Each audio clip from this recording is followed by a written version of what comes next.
স্ত্রীদের গোপন দুইটা ভুলের কারণে অনেক সংসারের স্বামীরা তাদের সংসার জীবনে কোনো উন্নতি করতে পারে না।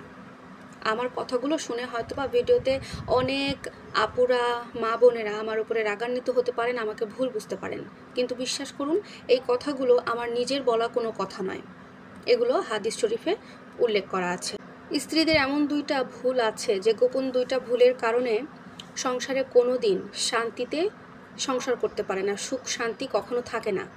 এমনকি ওই সংসারে যে পুরুষটা আছে স্বামী, সে তার সংসার জীবনে বা নিজের ব্যক্তিগত জীবনে কর্মজীবনে কখনো কোনো উন্নতি করতে পারে না। তবে হ্যাঁ, এর কিন্তু ব্যতিক্রমও আছে। কিছু কিছু মা বোনেরা আছে, কিছু কিছু স্ত্রীরা আছে, তারা তাদের স্বামীদের জন্য মন থেকে ভালো কিছু চায়, মন থেকে চায় যে তার স্বামী জীবনে কিছু উন্নতি করুক, সংসারে কোনো উন্নতি আসুক। আর এটার জন্য ওই স্ত্রীরা, ওই মা বোনেরা তার স্বামীর জন্য অনেক দোয়া করে, আল্লাহর কাছে অনেক চাওয়া পাওয়া করে, অনেক কিছু চাইতে থাকে আল্লাহর কাছে। কিন্তু কিছু মা বোনেরা আছে, কিছু স্ত্রী আছে, তাদের এই দুইটা ভুলের কারণে ওই সংসারে স্বামী কোনো উন্নতি করতে পারে না, এমনকি ওই সংসারে সুখ শান্তি সব কিছু একেবারে নষ্ট করে ফেলে।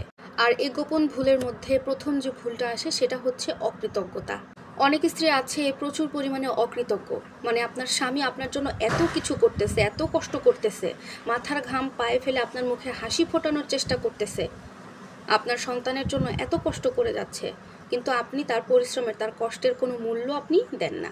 এত কিছু করার পরেও যখন স্ত্রী কোনো ঈদের সময় বা কোনো ভালো একটা প্রোগ্রামে দামি কোনো গহনা বা দামি কোনো শাড়ি চাইলো, আর এই স্বামীটা ওই মুহূর্তে দিতে পারলো না, ব্যাস স্ত্রীটা একদম অকৃতজ্ঞ হয়ে এমন কিছু কথা শোনাবে, তোমার সাথে বিয়ে হয়ে আমার জীবনটা ধ্বংস হয়ে গেল, আমার কোনো সকালাদ আমি পূরণ করতে পারলাম না, তুমি আমাদের জন্য কি করেছো, আমাকে কি দিয়েছো, কিছুই পেলাম না, এমন কিছু কথা শোনায় যেটার জন্য স্বামীর মনে অনেক ইফেক্ট পড়ে, খারাপ ইফেক্ট পড়ে, মানসিক একটা চাপ শুরু হয়ে যায়।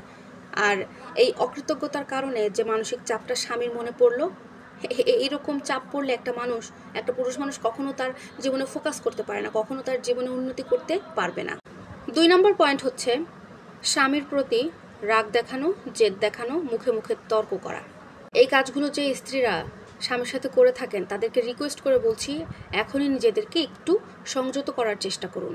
কারণ একটা স্ত্রী যখন তার স্বামীর সাথে বাজে ব্যবহার করবে, তাকে তুই তুকারি করে কথা বলবে, তার সাথে তর্কে জড়াবে, তখন একটা বাজে ইফেক্ট, বাজে একটা মানসিক চাপ ওই পুরুষটা, ওই স্বামীর ওপরে পড়ে যায়, যেটার কারণে মন থেকে সে আর ডেভেলপ করতে পারে না, সে তার কর্মজীবনের ফোকাস করতে পারে না, ধীরে ধীরে সে তার উন্নত জীবন থেকে নিচের দিকে চলে আসতে থাকে। তাই আমার সকল মা বোনদের কাছে আমি রিকোয়েস্ট করে বলবো যে আপনারা আপনাদের হাজব্যান্ডের সাথে কখনো খারাপ ব্যবহার করবেন না, অকৃতজ্ঞতা প্রকাশ করবেন না, মানুষটার কষ্টের পরিশ্রমের একটু মূল্য দিন, যেন সে এত কষ্ট করার পরেও একটু মানসিক শান্তি আপনাদের কাছ থেকে পায়।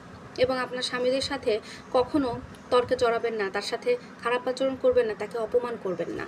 আপনাদের এই মা বোনদের এই দুইটা ভুলের কারণে আপনাদের নিজেদের সংসারে কোনো উন্নতি হচ্ছে না, আপনাদের স্বামী কোনো উন্নতি করতে পারছে না। তাই এই ব্যাপারগুলোতে একটু নজর দিন। ভিডিওটি ভালো লাগলে লাইক কমেন্ট শেয়ার করে আপুর পাশে থাকবেন। আল্লাহ হাফেজ।